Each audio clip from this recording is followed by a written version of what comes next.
Welcome back. All right, so revisiting an age-old argument because I figured, you know what, I can refresh this and we can discuss this again. No one should make more than doctors, teachers, etc., etc., etc. This argument being made whenever the topic of how much money hockey players make comes up. And it's an interesting argument that I do not follow because teachers, doctors, police, fire departments, it's a completely different system by which they get paid. And so hockey players get paid what is a fair value based on the market and based on how much money's coming into the league. And yeah, it's not comparable to people with other jobs. So and it is a job. I also wanted to point out too that the number one paid celebrity in the year of 2023 was Adam Sandler, who made $73 million. That's kind of soul destroying, isn't it? Uh, his best stuff was all in like the '90s, early 2000s. Since then, it's just been a dog's breakfast. But like 73 million, sure, why not? So in my eyes, that's insane. The highest paid football player is now Dak Prescott, makes 60 million a year. The cap floor for a hockey team in the NHL this year is 65 million. Shohei Ohtani, of course, the highest paid baseball player at 70 million a year. And yeah, he's 50-50. Like his this season he set records. He's argued I don't even know if it's arguable whether or not he's the greatest baseball player of all time. I think Otani's the guy. But either way, 70 million a year is a lot. That's a pretty good team salary in the National Hockey League there. And then in football in basketball, Steph Curry, the highest paid that I can find, $55.76 million this coming season. So it's a lot of money. And comparatively speaking, with the amount of money that hockey players are talking about, yeah, it just dwarfs it. It really does. Basketball, there's I think about 10 guys that are over 50 million a year because the NBA generates a lot of money and there are fewer players to share that money. NBA rosters are smaller than NHL rosters, so yeah, the individual money made by per player is going to be a lot higher. If we did not have a salary cap in the National Hockey League, we'd probably already have players making $20 million a year. I don't know that Toronto would bat an eye at that. I don't know that the Rangers would. Probably Detroit, maybe Chicago, maybe Boston, maybe. But at any rate, there are a lot of teams that would be paying more for players if it wasn't for the salary cap that restricts that number, right? So the NHL made more than $6 billion last year. Half of that goes to the players. So that's over $3 billion being separated between the players.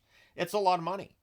And it's money that they earned. It's money that was paid for, a lot of it by tickets that we, the fans, paid to watch them play. And I think the fact that 50% goes to the players makes a lot of sense. We go out to watch the players. Nobody's going to a game in Buffalo and going, I really hope the Pagulas are here because I that's what I came to watch. I'm going to be really disappointed if it doesn't work. Nobody's going to a Colorado game and thinking, man, if Stan Kroenke is he here, I'm really excited to see him. So we're not paying to see the owners, but the owners, they have the money to own these teams and run these teams, and we as fans then pay them. They pay the players, and it's a good 50-50 split. Now, the owner in the NHL that's worth the largest amount of money is David Thompson, Winnipeg Jets owner, right? $66.4 billion net worth is the most recent number I found. Stan Kroenke of Colorado, 10.7 billion. Although it looks like he and his wife share about 25 billion. Like it depends on which number you go with. So I'm going with the 10.7 billion. But you guys get the point. They're worth a ton of money. These people are worth a lot of money. And if you look at the career earnings by hockey players, the highest career earning that I saw in the chart I looked up, $161.72 million to Alex Ovechkin. Highest paid player in NHL history over their career. Sidney Crosby second at $155.89 million. That's a lot of money. It's not 10 billion, it's not 66 billion, it's not ownership money, but it's pretty good money. You could probably buy a house, just saying. But again, those are two of the best players in the history of the game, so it makes sense that they get paid like that because people are paying money to watch them. When they go against each other, those ratings are really high on TV. It makes sense that those guys get paid a lot of money. And again, without hockey players, you don't have a league. Now, getting to the National Hockey League is nowhere near. I don't want to say easy, but people talk about it like, yeah, they're in the NHL. They should just be happy and just go out there and play the game. So, levels of hockey, looking on the USA side, I looked this up on USA Hockey. They have the 8 and under, 12 and under, 12 and under, 14 under, 16 and under, 18 and under. And a lot of kids are staying like not at home while they're going through this kind of process, especially with the CHL, right? The Canadian version here, you have U7, 9, 11, 15, 18, and under 21. And so you have this system where hockey players stay with billet families and they're away from home, and they're away from home for a long time. And that is a sacrifice those players are making in the pursuit of becoming National Hockey League players. That's the goal of a lot of these guys, right? And just to go out and play the game that they love. And they do, and they don't get paid for it, which is a whole other argument around the CHL at this point. And of course, the NCAA, there's been a lot of talk about, players being paid and why haven't they been paid? Oh, now they're too greedy. The reality is the people that were running the NCAA were making billions on the back of those college athletes. And I think they just don't want to pay back anything. They just figure you guys should just be grateful for your education when that billions and the billions and billions of dollars are rolling into the NCAA, and the players weren't seeing any of it. So at least not legally, right? There have been discussions and rumors and murmurs for ages that the NCAA was paying players just with gifts and sort of under the table kind of thing. Now, when you get to the pro league, everybody talks about the NHL. These guys make way too much money. But there's a lot of other leagues. The AHL. Now, I've been talking about, two-way contracts. You can make $775,000 in the NHL. In the AHL, you might make $100,000. That's a huge difference. That is a ridiculous amount of money to have and just think about it. So you spend 1 year in the NHL, you're on a two-way contract. You're in the NHL, and you play all right. You're like, all right, well, I'm in the NHL. And then the next year, well, they add some depth. Suddenly you're in the AHL. You go from making $775,000 to making $100,000 in a year. And you're still working just as hard, if not harder, because now you're in the AHL and you got to show that there's something special in your game that should cause them to call you up. And so you have to stay on their radar, or else you're probably going to end up having to go over to Europe to get good money. And then you go a step down, you're in the ECHL. ECHL players don't make $100,000. They just don't. And you're already into a league where, yeah, you're probably going to have another job in the off season. And when people say, oh, poor babies and this, whatever, so they have to get a job. Yeah, these guys went through all these levels of hockey. Their family spent a ton of money putting them through hockey. They have to learn how to skate. They have to go through all those classes, and they're not free. And this is a very, very expensive sport. This isn't like, basketball. You can go out with a basketball, play around a hoop, and figure the game out. And obviously there's other, summer leagues and all these other things you have to do to get your game up to NBA level, obviously. But the amount of cost for hockey equipment, the amount of cost for, again, skating lessons and that speed skating and figure skating, you should really take both if you want to play in the NHL. While figure skating might get looked down on a little bit, the reality is for some of the moves that figure skaters do, if NHLers can pull that off, from a hockey perspective, it can look great on the ice. And then below the ECHL, you have the FPHL. So you have 4 levels here. And yeah, guys get paid at the NHL level because they've earned it. They've gone through all these levels of hockey. Their parents have sacrificed all those hours and weeks and months and years to make sure that their kid is taken care of so that someday they get drafted and maybe make it to the NHL. Because even then, even if you reach the point where you're drafted, it's still a maybe. Especially if you're in the late rounds. You have maybe a 12%, I think it's a 12% chance of making it to the NHL. And that's just to make it in. That's not saying you're going to play for that long either. And we'll get into that part. And then there's the semi-pro. The only semi-pro I saw was the 3-ice league. And then you have senior leagues. You have beer leagues where it's beer. And senior leagues, you don't get paid a ton either. If you've watched the show Shoresy, from what I can tell, that pretty accurately portrays how hockey works for older players, especially if, maybe you didn't make it to the show, or maybe you were there briefly and, now it's done. Hockey is just as tough as any other sport that way, where you're basically as good as your last game, or maybe your last season, and the general manager is always looking for that edge, and you might end up being the one that's on your way out because general manager wants to make upgrades and maybe he doesn't like your skating stride. Maybe you went through a 15 game goalless drought and it just made your numbers ugly by the end of the season, and then you're out of a job. So we pay to watch the players, and I thought it was important for me to put that on the board. Whether you're paying to watch it on TV, whether you're going to pay it in person, you're paying to watch the players. You're not paying for anything else. You are paying to watch them play hockey. And so I think the idea of compensating players for going out there and playing, and again, considering how much they sacrifice, and, some of these guys can barely walk when they're done playing hockey. They destroy their backs, their hips, their knees, their ankles, shoulders. I have no problem with how much money they get paid. So I was looking up ticket prices just for this video, and for instance, Vancouver's playing against Pittsburgh on October the 26th. Pittsburgh only comes in once. So the tickets start at $120. And before you get to the resale tickets, the most expensive one I could find, which is Ticketmaster's price on the ticket, $488.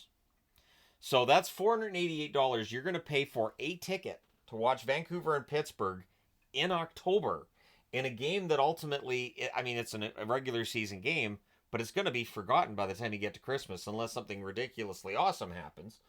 And so, or just crazy, right? You can have a crazy game that people just don't forget. But $488. And so this is why I always get kind of a kick out of it when people say, well, these players are so greedy, which is what the NHL wants. Because anytime that the NHL wants the sympathies of the fans, they'll go, these ticket prices are so high because these players are so greedy. So the CBA is coming up, and we're really concerned that these players are so greedy and they want so much money, and we want to help, keep the sport accessible to everybody. Then they deal with the CBA. The CBA is all signed off on, and ticket prices go up 20%. I find it so strange that people will default to the players are being greedy. So the average career for a player is roughly 5 seasons. I saw 5 seasons. It's 410 games on average. And I think for the pension, I think now it's 2 seasons before you qualify for the pension. So 164 games, I think. And with goaltenders, I know it's less than that. I think it's half of that. I think it's 80 games.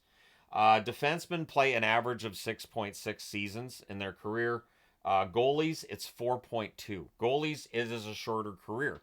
So going back to what I was talking about yesterday, not only are goalies paid less than everybody else, their careers tend to be shorter on average. Yes, there are guys like Marty Brodeur, Patrick Waugh that can play forever, but there are far more goaltenders who come into the league, play for a bit, and then they're out. And so you have a limited window here to make the money in your career before you're basically either you're shuffled off to the AHL, maybe you go over to Europe, or maybe you just retire, right?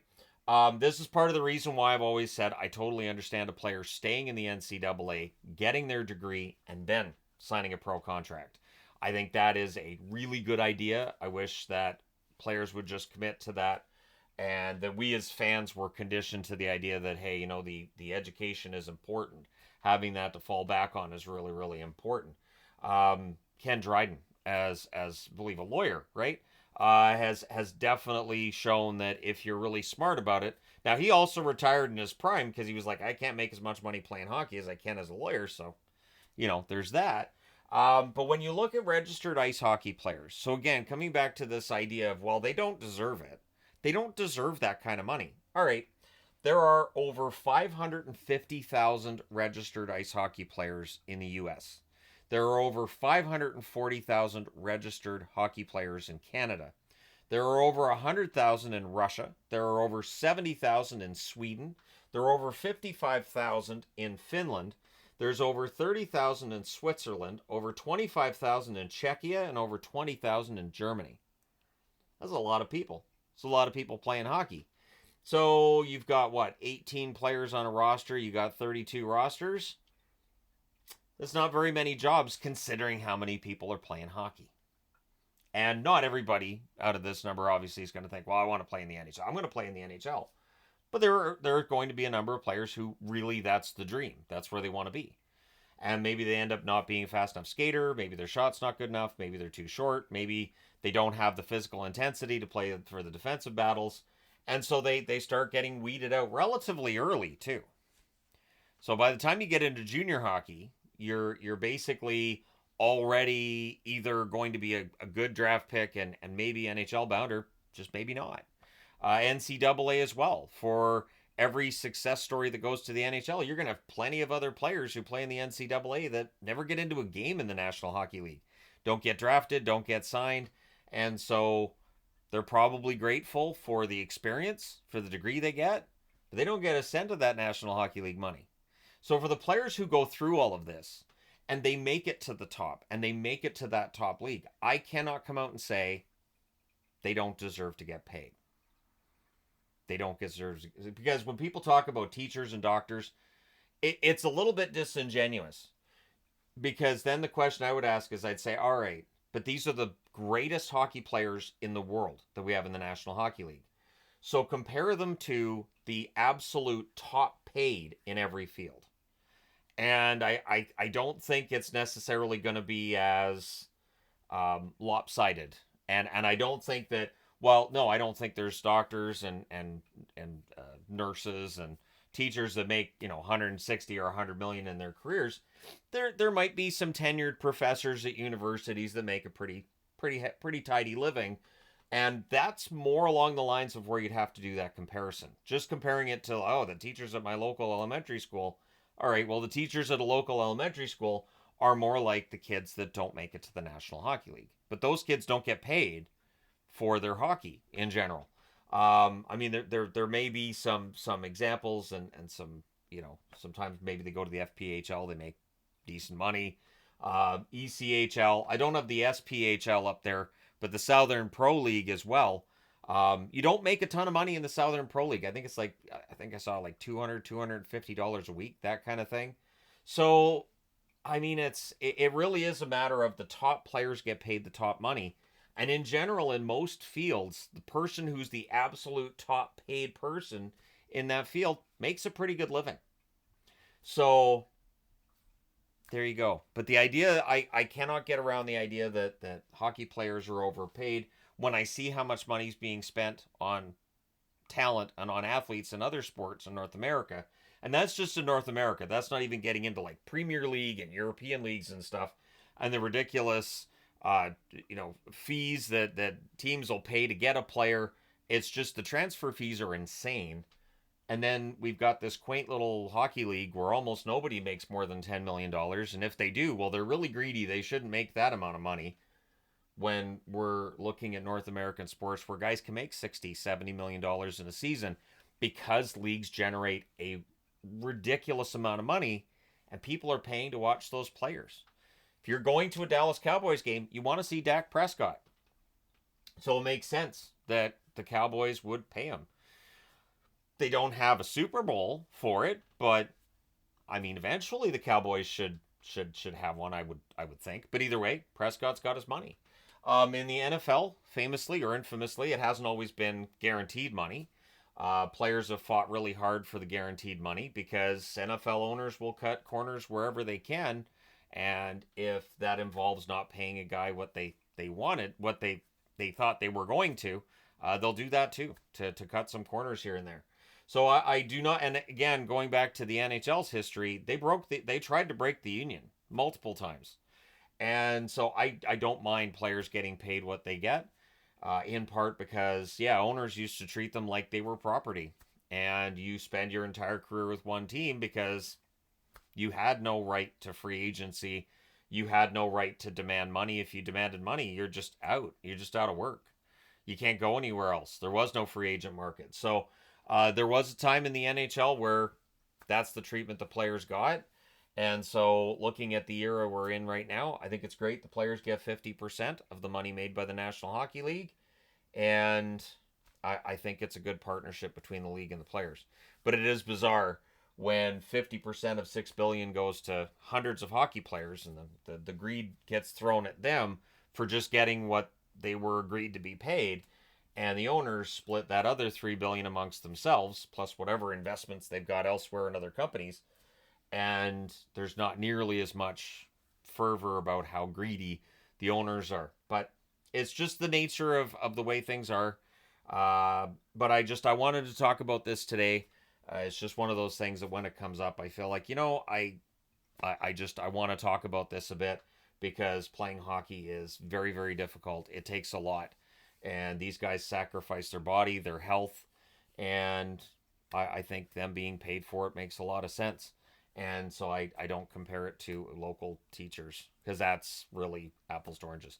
But let me know your thoughts. Hit like and subscribe in the event you've not done so already. Thank you guys so much for all your support as always. I will talk to you again soon.